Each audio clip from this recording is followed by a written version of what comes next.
Tour de France, Thomas gagne au sprint à l'Alpe d'Huez au sprint.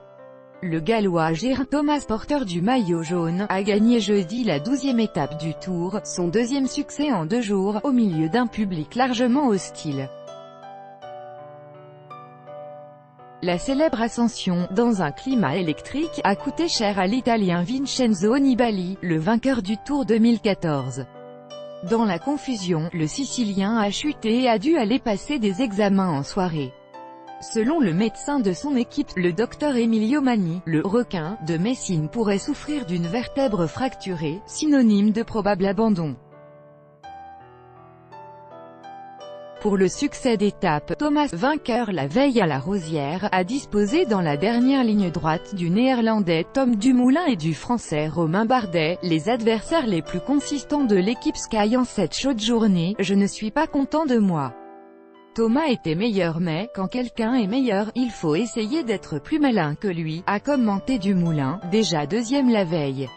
Le quadruple vainqueur du Tour, le Britannique Chris Froome, a pris la 4e place, à quelques secondes.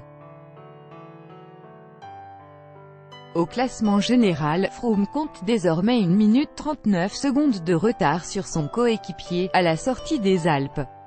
Mais Thomas a répété une nouvelle fois que la hiérarchie demeurait inchangée au sein de la Sky. Je l'ai dit hier, mercredi, Froome reste le leader.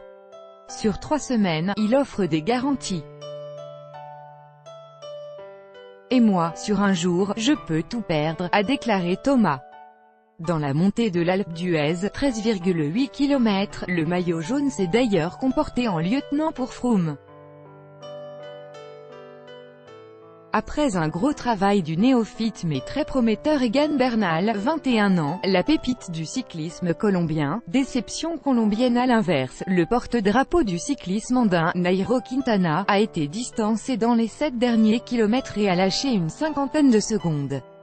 J'étais à plein régime et j'ai même tenté d'accélérer le rythme avec une attaque. Mais je n'avais plus rien dans mon réservoir, a expliqué Quintana, 2 fois deuxième du Tour, 2013 et 2015. Quant à l'autre leader colombien, Rigoberto Urán, deuxième du Tour 2017, il n'est pas reparti de Boussaint-Maurice. Thomas, 32 ans, est le premier Britannique vainqueur à l'Alpe d'Huez.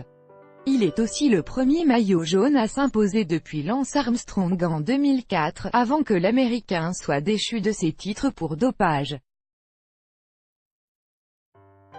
Les démarrages successifs entre les prétendants au podium dans le final ont condamné la longue échappée du Néerlandais Steven Kruijswijk, parti de loin dès la Croix de Fer, la deuxième des 3 grandes ascensions du jour. Le Néerlandais Steven Kruijswijk échappait seul en tête dans le col de la Croix de Fer lors de la 12e étape du Tour de France, le 19 juillet 2018. Copyright AFP, Jeff Pacho-Kruijswijk, 4e du Giro 2016, s'est intégré dans une échappée fleuve formée dès la Madeleine, le premier grand col.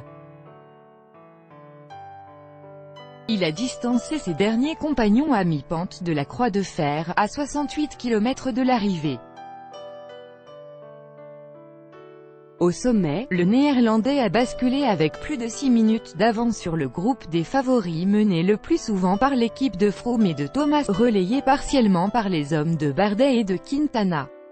Il n'a été repris qu'à 3,5 km de la ligne U et incident pour Froome au seuil des 4 derniers kilomètres, avant les premières barrières. Nibali a chuté lourdement, dans une confusion relayée par les images TV montrant à travers des fumigènes motos et publics tout près du Sicilien. Bardet était devant avec 10 secondes d'avance. Il y avait des motos entre lui et nous et la route s'est rétrécie, a tenté d'expliquer le Sicilien. Bien que souffrant fortement du dos, Nibali a repris le vélo et a terminé l'étape à la 7e place, à seulement 13 secondes du vainqueur, le Gallois Geraint Thomas. Dans la montée, Froome a essuyé une nouvelle fois des sifflets, comme souvent depuis le départ de Vendée.